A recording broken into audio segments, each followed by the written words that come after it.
നമസ്കാരം. സംസ്ഥാനത്തിന്റെ ആരോഗ്യ മേഖല എല്ലാം ശുഭമാണെന്ന് അവകാശപ്പെടുന്ന ആരോഗ്യവകുപ്പ് അധികൃതരുടെ പ്രസ്താവനകൾക്കെതിരെ കണക്ക് തന്നെ പ്രതികരിക്കുന്നു.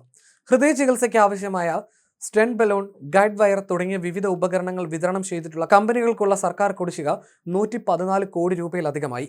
സംസ്ഥാനത്തെ ഗവൺമെന്റ് മെഡിക്കൽ കോളേജുകളും ജില്ലാ ആശുപത്രികളിലെ കാത്ത് ലാബുകളും ആശുപത്രി വികസന ഫണ്ടും വിവിധ സംസ്ഥാന സ്കീമുകളും ഉപയോഗിച്ചാണ് ഈ ഉപകരണങ്ങൾ വാങ്ങിയത്. എന്നാൽ വർഷങ്ങളായി തുക ലഭിക്കാതെ വന്നതോടെ പല കമ്പനികളും വിതരണം നിർത്തിയതായി അധികൃതർ സമ്മതിക്കുന്നു. ചില കമ്പനികൾ വിതരണം നിർത്താനുള്ള ഒരുക്കത്തിലാണ്. കോഴിക്കോട്ടെ ജില്ലാ ആശുപത്രിയിൽ വിതരണ തടസ്സത്തെ തുടർന്ന് ആൻജിയോപ്ലാസ്റ്റി ശസ്ത്രക്രിയകൾ 10 മാസം നിർത്തിവെക്കേണ്ടി വന്നതോടെ നിരവധി രോഗികൾ സ്വകാര്യ ആശുപത്രികളിൽ അനിവാര്യമായ ചെലവുകൾ നേരിടുന്നുവെന്നതാണ് ആരോപണം.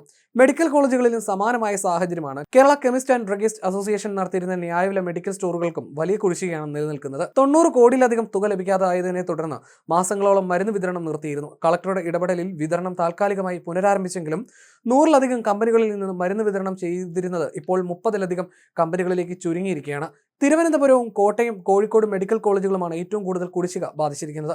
ഈ 3 സ്ഥാപനങ്ങളിൽ മാത്രം 64 കോടി രൂപയുടെ കുടിശ്ശികയാണുള്ളത്. മെഡിക്കൽ കോളേജുകളിൽ ലഭ്യത കുറഞ്ഞതോടെ സ്വകാര്യ ചികിത്സാ മേഖലയുടെ അനിയന്ത്രിത വളർച്ചയും ചെലവിന്റെ ഭാരവും ജനങ്ങളെ നേരിട്ട് ബാധിക്കുന്നു.